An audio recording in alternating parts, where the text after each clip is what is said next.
Mark Chapman. Você conhece esse nome? O meu talvez você já conheça. Ivan Lima. O outro cara foi o responsável pela morte de um cantor que certamente você também conheça. John Lennon.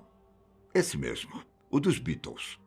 Um dos ícones musicais dos últimos 60 anos. Ele foi assassinado a tiros no dia 8 de dezembro de 1980, quando retornava para sua casa em Nova York. 4 tiros. 2 acertaram as costas de Lennon e os outros 2 o ombro esquerdo do cantor. Mesmo estando fora de atividade na época, os Beatles e os fãs do grupo sentiram um forte baque com tal brutalidade. Veja, Lennon era uma pessoa que pregava a paz, visto como um símbolo para muita gente. Ele ainda estava em forte contato com o público, com uma carreira musical solo e ações ativistas. E foi por isso que a tragédia foi sentida por todo mundo. Naquele dia de dezembro, o cantor estava indo visitar um estúdio de gravação e até foi parado pelos fãs do lado de fora da casa dele, os quais pediram autógrafos.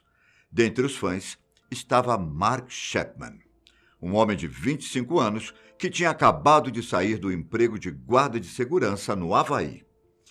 Em novembro daquele mesmo ano, Lennon havia acabado de lançar o álbum Double Fantasy, e foi a capa desse mesmo álbum que Chapman pediu para Lennon assinar. A ideia era cometer o assassinato naquele mesmo momento. Só que ele estava tão emocionado com a situação que até esqueceu de seus planos de matar o cantor. O ato acabou sendo deixado para a noite, quase às 23 horas. Um plano que ele estava construindo desde meados de outubro. Chapman tinha até tentado cometer o ataque nos 2 dias anteriores, mas não prosseguiu, por achar que o dia 8 seria melhor. Com algumas obsessões, Chapman era considerado mentalmente instável. Ele até mesmo tentou cometer suicídio em determinado momento e foi colocado em um hospital para tratar a depressão.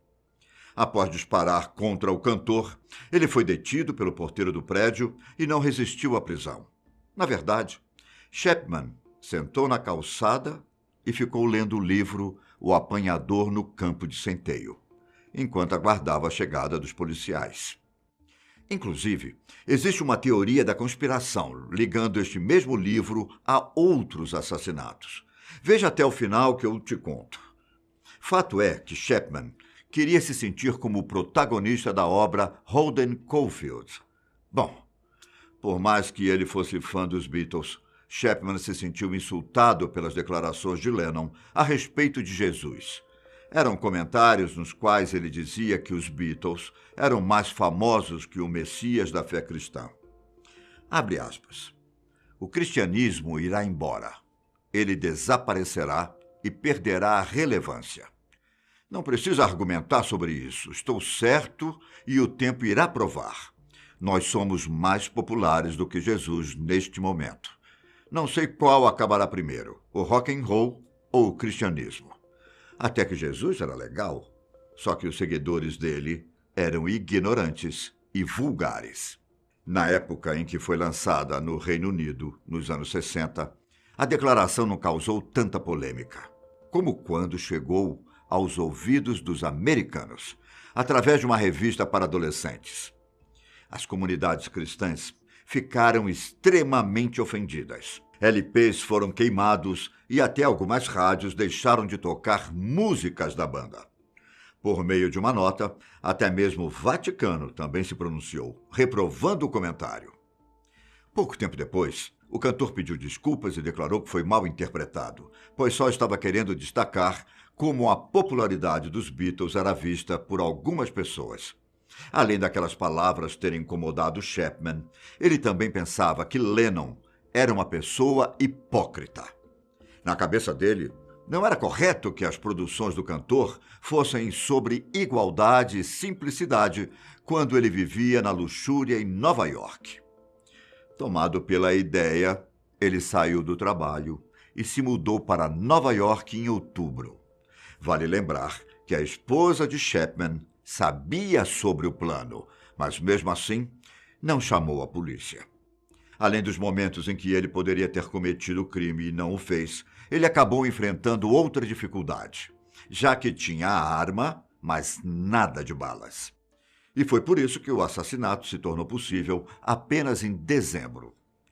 Chapman aguardou até Lennon e Yoko Ono voltarem do estúdio de gravação, o momento em que não havia fãs e nenhum paparazzi esperando o cantor. O casal desceu da limusine, estando Yoko à frente e Lennon logo atrás. Os disparos aconteceram antes do cantor entrar no prédio. 5 disparos, sendo que apenas 4 acertaram Lennon. O cantor caiu imediatamente no chão, ficando nos braços de Yoko até a polícia chegar. Levado às pressas, o cantor foi declarado como morto, antes de chegar ao hospital. O advogado de Chapman queria que ele fosse declarado inocente por motivos de insanidade, mas, eventualmente, Chapman se declarou culpado, recebendo a pena de prisão perpétua com a chance de condicional somente após 20 anos preso. Bom, todos os pedidos dele de condicional foram negados, sendo o último em 2016, quando o Conselho de Liberdade Condicional explicou que a liberdade dele seria incompatível com o bem-estar da sociedade e depreciaria a seriedade do crime. Chapman teria declarado, durante uma das audiências de condicional, que usou um tipo diferente de balas, para garantir que Lennon morresse, mas não sofresse no processo. A munição em questão se tratava de balas de ponta oca, conhecidas também como dum-dum, e que se estilhaça ou distorce quando entra no corpo de uma pessoa. Esse efeito faz com que a lesão tenha um diâmetro maior e uma sequela mais letal. Inclusive, a próxima audiência de Chapman está prevista para agosto de 2020. De acordo com a autópsia, Lennon teve múltiplos ferimentos de bala nas regiões onde os disparos o atingiram, mais especificamente no pulmão esquerdo e na artéria subclávia esquerda, o que ocasionou um grande sangramento externo. Chapman disse ainda que imaginou que se matasse John Lennon, ele se tornaria alguém na vida, mas acabou se transformando em um assassino. Ele falou que, na época, não sabia o verdadeiro significado de vergonha, mas que, a cada ano, tem mais e mais conhecimento do sentimento. Hoje, ele se considera um cristão renascido e cumpre a pena na prisão realizando tarefas de limpeza e pintura. Com tempo suficiente para pensar no crime, Chapman chegou a dizer que tem noção que o crime dele vai sobreviver mesmo depois de morrer. Com a morte declarada no hospital, Yoko solicitou aos médicos que a informação não saísse de lá até ela chegar em casa, para que pudesse contar o que havia acontecido pessoalmente ao filho, e ele não descobrisse através da TV. 2 dias depois, John Lennon foi cremado sem a realização de um funeral. Lembra que eu te falei de uma teoria da conspiração envolvendo o livro que Mark Chapman estava lendo? Pois bem, algumas pessoas acreditam que ele não estava agindo por conta própria e que todas as alegações dele eram mentiras. A verdade estaria por trás das cortinas, com o envolvimento da CIA, o FBI e pessoas relacionadas com a extrema-direita que consideravam Lennon uma ameaça para a sociedade. E o plano deles não era recente, não. A mente de Chapman estaria sendo preparada desde antes dele se mudar do Havaí. Inclusive, a mudança do Havaí teria sido para a execução de Lennon.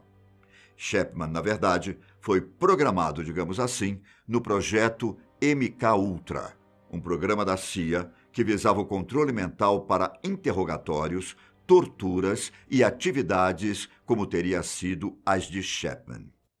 Até mesmo matar Lennon na frente de algumas pessoas fazia parte do plano, para que não houvesse dúvidas do verdadeiro assassino. Pela facilidade em se relacionar e comunicar com os jovens da época, a CIA e o FBI o consideravam um perigo subversivo para o futuro do país. E o mesmo motivo teria levado ao assassinato de outras personalidades. Aquele mesmo livro, O Apanhador no Campo de Centeio, foi encontrado na casa de John Hinckley Jr., responsável por atirar no presidente Ronald Reagan em 1981, e de Lee Oswald, acusado do homicídio de John Kennedy no ano de 1963. Já assistiu Capitão América Guerra Civil? Lembra quando o vilão ativa o soldado invernal na mente de Buck Barnes, o amigo do capitão? O princípio é o mesmo dessa teoria. O livro seria uma espécie de gatilho para assassinos programados. De alguma forma, eles não se lembrariam da missão até terem contato com o livro e, provavelmente, lessem trechos específicos nele. As investigações das agências de inteligência teriam começado em 1971, após Lennon pedir a libertação do poeta John Sinclair, que havia sido preso por portar maconha. Investigações que geraram um dossiê de 300 páginas, terminando em 1976. Os planos de assassinato teriam ficado em stand-by durante o mandato de Jimmy Carter. Um tempo de tranquilidade, como afirma a teoria.